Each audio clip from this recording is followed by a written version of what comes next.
भाई ज़िंदगी में कुछ मिले या ना मिले, लेकिन ठीक ठाक से नौकरी मिल जाए तो लाइफ सेट हो जाती है।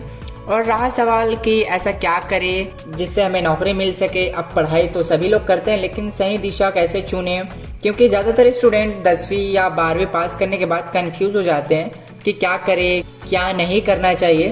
तो ऐसे में आप लोग अपने बड़ों से या एक दूसरे से पूछते हो कि हमें 10वीं और 12वीं पास होने के बाद क्या करना चाहिए, क्या नहीं करना चाहिए। तो ऐसे बहुत से हमको सजेशन दिए जाते हैं कि हमको ये कोर्स करना चाहिए, ये कोर्स नहीं करना चाहिए। उसी में से एक कोर्स ITI है जो 10वीं और 12वीं पास आउट होने के बाद किया जाता है। तो आज की इस वीडियो में हम लोग जानेंगे ITI क्या होता है, ITI किसे कहते हैं, ये कितने प्रकार का होता है, इसमें कितनी फीस होती है, इसमें एडमिशन के प्रोसेस क्या क्या होते हैं, इन सब चीज़ों के बारे में जानेंगे इस वीडियो में।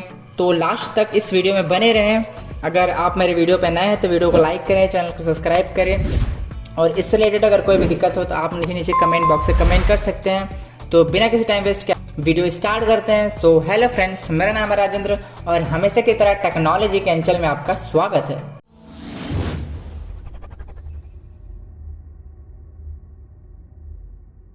तो आइए जानते हैं ITI क्या है और कौन सी पढ़ाई होती है। आपने पहले कभी ITI के बारे में सुना ही होगा। लोग अक्सर ITI और IIT में कंफ्यूज हो जाते हैं। ऐसा इसलिए क्योंकि इसमें दोनों ही शब्दों में सिर्फ एक आई का प्लेसमेंट अलग अलग है। वैसे दोनों में काफ़ी बड़ा अंतर है।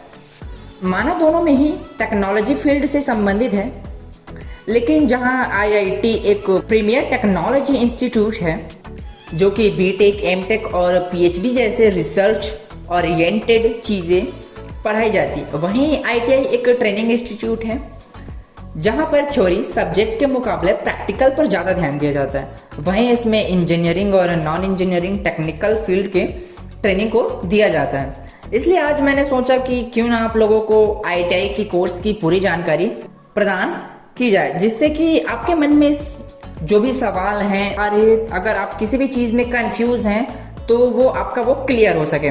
तो ये इन सभी सवालों का जवाब जानने के लिए वीडियो पूरा देखें। तो आइए स्टार्ट करते हैं। तो सबसे पहले हम ITI की परिभाषा जानते हैं। What is ITI? ITI एक प्रकार का इंडस्ट्रियल ट्रेनिंग इंस्टीट्यूट होता है। इन्हें ITIs भी कहा जाता है। ये ट्रेनिंग प्रदान करता है दोनों इंजीनियरिंग और नॉन इंजीनियरिंग टेक्निकल फील्ड में। ITI एक प्रकार का पोस्ट सेकेंडरी स्कूल होता है भारत में, जिसे बनाया गया है direct general of employment of training DGET के अंडर। वही एक हिस्सा है ministry of labour and employment union government of India, Bharat सरकार द्वारा बनाया गया है। यही इन ट्रेनिंग इंस्टीट्यूट में बहुत सारे ट्रेड होते हैं, जैसे कि बहुत सारे इसमें सब्जेक्ट होते हैं, जैसे कि फीटर होते हैं, इलेक्ट्रिशियन होते हैं, मैकेनिकल होते हैं, कंप्यूटर होता है, हार्डवेयर होता है, एयर कंडीशनर होता है, रेफ्रिजरेशन होता है। इससे बहुत सी फील्ड्स होते हैं, बहुत सारे फील्ड होते हैं। इन सभी विषयों में ट्रेनिंग प्रदान किया जाता है।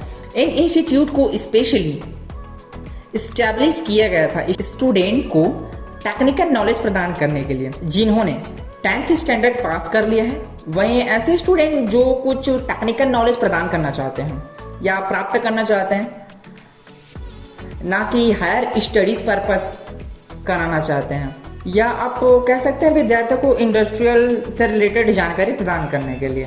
तो इन सभी के लिए ITI बनाया गया था। अब जानते हैं ITI का मुख्य उद्देश्य क्या होता है। ITI को बनाने का मुख्य उद्देश्य है कि कैसे छात्रों को टेक्निकली साउट बनाया जाए, जिसमें कि वे उन्हें बढ़ते समय इंडस्ट्रियल सेक्टर की नौकरी प्रदान की जा सके, उनको इंडस्ट्री के बारे में नॉलेज प्रदान की जा सके। ITI में प्रदान करने वाले कोर्सेस को कुछ ऐसा डिज़ाइन किया गया होता है जिससे कि स्टूडेंट को उचित स्किल सिखाया जा सके। वहीं एक बार कोर्स को पूर्ण हो जाने के बाद स्टूडेंट को एक प्रैक्टिकल ट्रेनिंग से गुजारा जाता है, उनके ट्रेड के हिसाब से, वो भी किसी एक इंडस्ट्री में।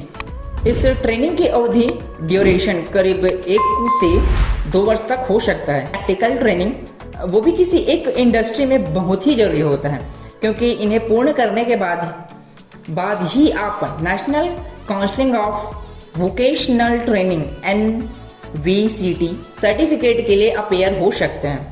वैसे तो ITI दोनों गवर्नमेंट और प्राइवेट संस्थाएं दोनों चलाते हैं, लेकिन इसमें गवर्नमेंट ITI की ज़्यादा डिमांड है और ये प्रायः सभी राज्यों में स्थित है, जैसे कि उत्तर प्रदेश, पंजाब, हरियाणा, गुजरात, असम, केरला, ऐसे बहुत से ऐसे राज्य हैं जहाँ पे ये उपलब्ध हैं।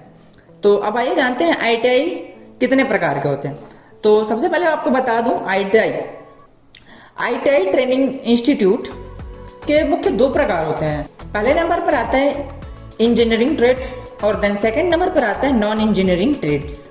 तो सबसे पहले हम लोग पहले नंबर वाले को जानते हैं, इंजीनियरिंग ट्रेड्स। इंजीनियरिंग ट्रेड्स पूरी तरह से टेक्निकली होता है, यानी कि ये तकनीकी से जुड़ी हुई होती है। इस प्रकार के ट्रेड में छात्रों को ज़्यादातर गणित, विज्ञान और दूसरे टेक्नोलॉजीज जैसे विषयों पर शिक्षा प्रदान किया जाता है। देन वहीं नॉन इंजीनियरिंग ट्रेनिंग में टेक्निकल विषय नहीं होते, इसके अलावा विज्ञान या तकनीकी से कम ही संबंध रखते हैं। इन्हें अक्सर उन्हीं छात्रों के द्वारा लिया जाता है जिन्हें विज्ञान के विषय में कम दिलचस्पी होती है। ITI के ट्रेड की बात करें तब इसकी संख्या करीब 100 ट्रेड से भी ज़्यादा होती है। वहीं आप इनमें से अपने मनपसंद के अनुसार कोई भी ट्रेड का चुनाव कर सकते हैं।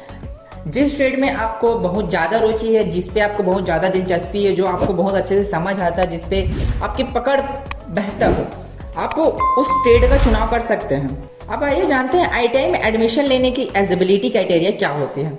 चलिए अब जानते हैं कि कैसे आप ITI एडमिशन ले सकते हैं। यूँ कहें कि ITI एडमिशन की एलिजिबिलिटी क्राइटेरिया क्या होती है। तो सबसे पहले बता दूं आपको, इसमें कैंडिडेट को 10th पास करा होना आवश्यक है, वो भी किसी एक रिकॉग्नाइज्ड बोर्ड के हिसाब से। कोई भी दूसरा ऐसा एग्ज़ाम जो 10th स्टैंडर्ड के समान हो। देन वहीं सेकंड में आता है कैंडिडेट को कम से कम 35% एग्रीगेट स्कोर करना होता है। देन वहीं नेक्स्ट में कैंडिडेट की आयु 14 से 40 वर्ष के भीतर होनी चाहिए एडमिशन लेते समय। देन वही नेक्स्ट कैंडिडेट को 10वीं पास होना चाहिए। कुछ कॉलेजेस में या कुछ कोर्सेज के लिए 8वीं उत्तीर्ण होना भी चाहिए। 12वीं कंप्लीट होना चाहिए। न्यूनतम आयु 14 वर्ष से अधिक होनी चाहिए। अधिकतम आयु 40 वर्ष से निर्धारित की गई है। सरकारी कॉलेजेस के लिए एंट्रेंस एग्जाम भी देना पड़ सकता है आपको।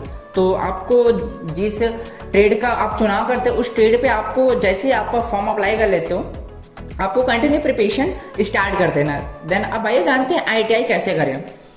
ये सवाल अक्सर बहुत से छात्रों के मन में रहता है कि ITI की तैयारी कैसे करें। वहीं इसका जवाब ज़्यादा कठिन भी नहीं है। अगर आपको सही तरीका पता है, आपको सही तरीकों की जानकारी है, तब आप आसानी से कर सकते हैं। देन कुछ ऐसे स्टेप आपको बताने जा रहा हूँ जिस स्टेप को आप फॉलो करके आसानी से प्रिपरेशन कर सकते हैं। देन पहला स्टेप ये है, अपने लिए ITI ट्रेड का चुनाव करें। आपको जिस विषय में रुचि है उसी विषय से आपको ITI ट्रेड का चुनाव करना चाहिए। और सेकंड स्टेप में ITI एंट्रेंस एग्जाम देना होता है। इसमें कुछ अंक भी लाने होंगे, कुछ अच्छे खासे अंक लाने होंगे आपको, जिससे आपका मेरिट लिस्ट में नाम आ सके। देन थर्ड स्टेप ये होता है, एंट्रेंस एग्जाम के बाद आपको इंटरव्यू की तैयारी करनी पड़ती है। कुछ कॉलेजेस में, कुछ इंस्टीट्यूट में ऐसा कुछ कंपलसरी नहीं होता कि इंटरव्यू ले या ना ले। कुछ कॉलेजेस या कुछ संस्थाओं में इंटरव्यू लिया जाता है। मेरे कहने का मतलब ये है कि आपको सबसे पहले यह तय करना होगा कि आप किस ट्रेड में ITI करना चाहते हैं, मतलब कौन सा फील्ड में आपको रुचि है, जिसमें कि आप आगे की पढ़ाई करना चाहते हो। उदाहरण के लिए बता दूं कि यदि आप फिटर में रुचि रखते हैं, तब आपको फिटर ट्रेड में ITI करना चाहिए। वहीं एक बार आप अपने अपने मनपसंद का ट्रेड चुन लीजिएगा, जो कि बहुत ही ज़रूरी है, तब आपको उस विषय की प्रिपरेशन प्रारंभ कर लेनी है। ऐसे में बहुत से बुक हैं जो ऑनलाइन ऑफलाइन आपको मिल जाएंगे, जिसका इस्तेमाल करके आप आसानी से पढ़ाई कर सकते हैं। फिर आपको एक चीज़ ध्यान रखना होगा, आपको एक चीज़ ध्यान देना होगा कि हर साल, ये हर वर्ष, सभी कंटिन्यू हर एक साल ये निकलता है, जो जुलाई और अगस्त के महीने में ऑनलाइन एप्लीकेशन या ऑनलाइन अप्लाई करने के लिए फॉर्म मिलते हैं। तो आपको ऑनलाइन अप्लाई कर ही लेना है। आपको आईटीआई के लिए एक एंट्रेंस एग्जाम या प्रतियोगिता परीक्षा देना होता है। इसमें उत्तीर्ण होने के बाद ही आप आईटीआई कॉलेजेस में एडमिशन कर सकते हैं। चूंकि ये परीक्षा के लिए बहुत से छात्र आवेदन देते हैं, इसलिए आपको बाकी सभी विद्यार्थियों से बेहतर रिजल्ट लाना होगा। इसके बाद मेरिट लिस्ट और कटअप के हिसाब से आपको कॉलेज प्रदान किया जाएगा। फिर इसमें काउंसलिंग भी होता है, जिसमें आपको कॉलेज का चुनाव करने के लिए कुछ विकल्प दिए जाते हैं। जैसे इसमें मुख्य बातें कुछ हो सकती हैं। आईटीआई एंट्रेंस एग्जाम में उत्तीर्ण होने के बाद आपको 2 प्रकार के कॉलेजेस मिलते हैं, जिसमें पहला नंबर पर प्राइवेट आते हैं, सेकंड नंबर पर गवर्नमेंट कॉलेजेस आते हैं। आपके रैंकिंग के हिसाब से आपको कॉलेजेस में एडमिशन मिलता है। तो आपको जितना आपका प्रिपरेशन रहेगा, आपकी जितनी क्षमता रहेगी, उस क्षमता से भी आपको आगे अच्छे से नंबर लाने हैं, ताकि आप एंट्रेंस एग्जाम आसानी से पास कर सको। अब आइए जानते हैं आईटीआई की फीस कितनी होगी। अगर हम आईटीआई में एडमिशन लेते हैं तो उसकी फीस कितनी हो सकती है। आईटीआई के कोर्सेज की फीस इंस्टीट्यूट के हिसाब से होती है। जितने भी गवर्नमेंट कॉलेजेस होते हैं उसमें नहीं के बतौर ही फीस लगते हैं। केवल इसमें जो प्राइवेट कॉलेजेस होते हैं उसमें ही फीस लगते हैं, जो करीब 10,000 से स्टार्ट होके 30,000 के बीच लग सकते हैं। तो आपको ये ध्यान में रखना है। तो अब आइए जानते हैं आईटीआई करने के बाद कौन सा करियर चुने। अगर हम लोगों ने आईटीआई कंप्लीट कर लिया तो हम कौन सा करियर चुन सकते हैं। लोगों ने आईटीआई की पढ़ाई पूरी कर ली, इसके बाद आपको कौन सा करियर चुनना है। किसी करियर में ज़्यादा विकल्प होता है, आपको कौन सा जॉब करना चाहिए इत्यादि। आईटीआई करने के बाद या आईटीआई लेने के बाद आप किसी भी टेक्निकल और नॉन टेक्निकल सेक्टर में काम कर सकते हैं, आपके एक्सपीरियंस के हिसाब से। वैसे तो आईटीआई स्टूडेंट के लिए बहुत से विकल्प होते हैं, जैसे कि प्राइवेट जॉब्स, गवर्नमेंट जॉब्स या हायर स्टडीज़ आदि। आपके हिसाब से वो आप पे डिपेंड करता है कि आप क्या करना चाहते हो। वहीं इसमें आपको किस प्रकार का काम करना है, कितनी सैलरी मिलेगी, कहाँ पर पोस्टिंग होगा, ये सभी चीज़ें आपको जॉब पर निर्भर करती हैं। इसकी पूरी जानकारी के लिए आपको ये वीडियो पूरी देखनी होगी। तो आइए अब नेक्स्ट में जानते हैं आईटीआई करने के बाद सैलरी क्या होगी। अगर हम आईटीआई करने के बाद जॉब पे लग जाते हैं, जॉब पे ज्वाइनिंग हो जाता है हमारा, तो हम लोगों की सैलरी क्या होगी। ये सवाल कि आईटीआई करने के बाद कितनी सैलरी मिलती है, इसका कोई सीधा सा जवाब नहीं है। मेरे कहने का मतलब ये है कि आपके काम करने के अनुभव पर निर्भर करता है। वहीं ये सैलरी गवर्नमेंट जॉब्स और प्राइवेट जॉब्स में अलग अलग हो सकते हैं, लेकिन फिर भी एक अनुमान से बताया जाए तो इसमें शुरू में आपको 10,000 से 15,000 के बीच हो सकता है। वहीं आपने यदि कोई दूसरा सर्टिफिकेशन किया है तब आपको थोड़ा ज़्यादा भी मिल सकता है। वो आपके काम के अनुभव के ऊपर डिपेंड करता है कि आपको कितनी सैलरी मिल सकती है। तो अगर आपको वीडियो अच्छी लगी हो तो वीडियो को लाइक करें, चैनल को सब्सक्राइब करें और भी अपने दोस्तों के साथ इस वीडियो को शेयर करें, ताकि वो लोग भी जान सके इसके बारे में। जो इन्फॉर्मेशन है वो भी इस इन्फॉर्मेशन को कलेक्ट कर सकें। और अगर इससे रिलेटेड अगर कोई भी दिक्कत आपको आती है, कोई भी समस्या आती है, अगर आपको कोई भी सवाल होता है, कोई भी क्वेरी होता है, तो आप मुझे नीचे कमेंट बॉक्स से कमेंट कर सकते हैं। आपके कमेंट का रिप्लाई जरूर किया जाएगा। तो मिलते हैं नेक्स्ट वीडियो में, तब तक के लिए बाय बाय।